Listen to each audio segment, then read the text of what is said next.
Hey yo, it's Heed. So, I messed up a little. I'm gonna try to not beat the shit out of myself about it, but I guess you could say I fell off the wagon. Just a smidge. A smidge. Um, yeah. Well, this is how it started. I went to DBT group, Dialectical Behavior Therapy. I'm in DBT. Hooray. I was trying to go there with some hope, hope in my heart. And it was fine. It was good. Um, but I knew one of the people in the group, and they offered to smoke one with me, like smoke a joint. And I didn't even think about saying yes. I just answered, oh, I don't do it anymore.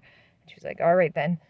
It was fine. It wasn't socially an issue or something. And I didn't think it had gotten to me. But then I had to go later on the weekend. My daughter went to go for a sleepover, so I was supposed to pick her up the next day. So this is some of my husband's family, and whenever I was over there, I used to always smoke weed, even though it was always kind of not okay, but I did anyway.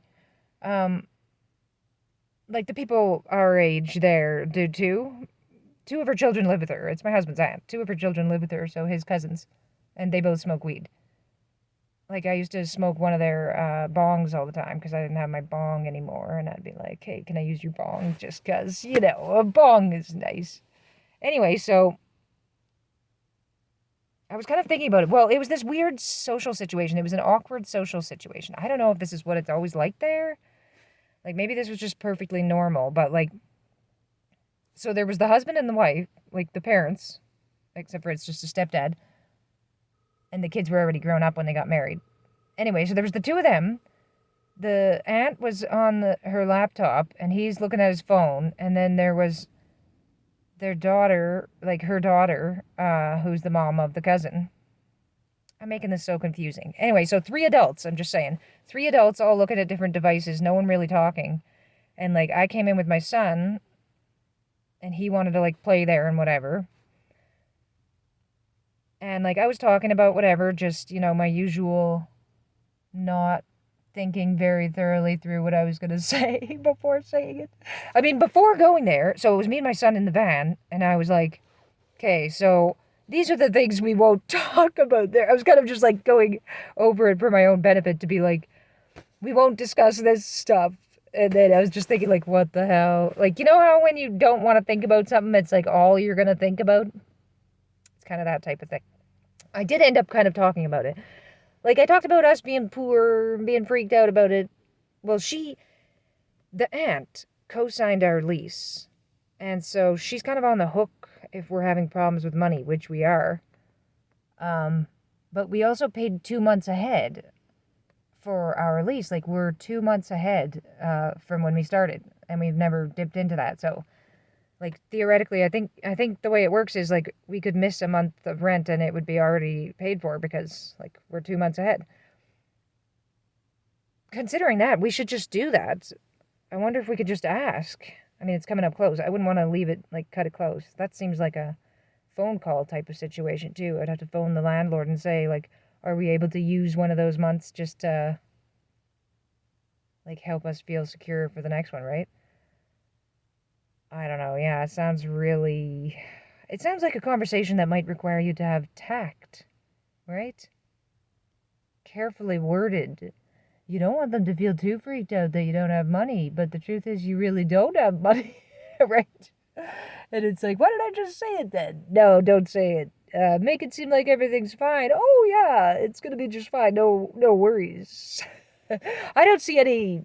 No, I couldn't imagine us having any problems in the future. Everything's gonna be perfectly great all the time. No, I don't really think that. I became significantly less freaked out because I realized that I would have enough to pay rent for this month and probably the bills.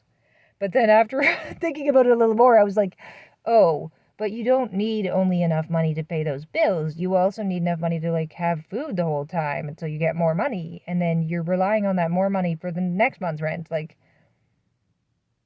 yeah. when you pay the rent and when you get all your bills paid up to date, it's not the end of the world. You never have to worry about anything again. My God. Yeah. Hmm. Yep.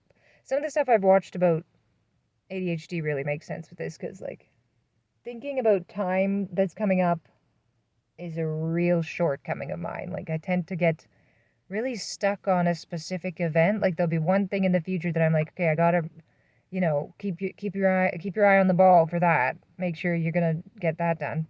But then, like, if anything was gonna happen like soon after that point, it's like I didn't think about it at all. Like, that's kind of how I got stuck on the end of the month this month.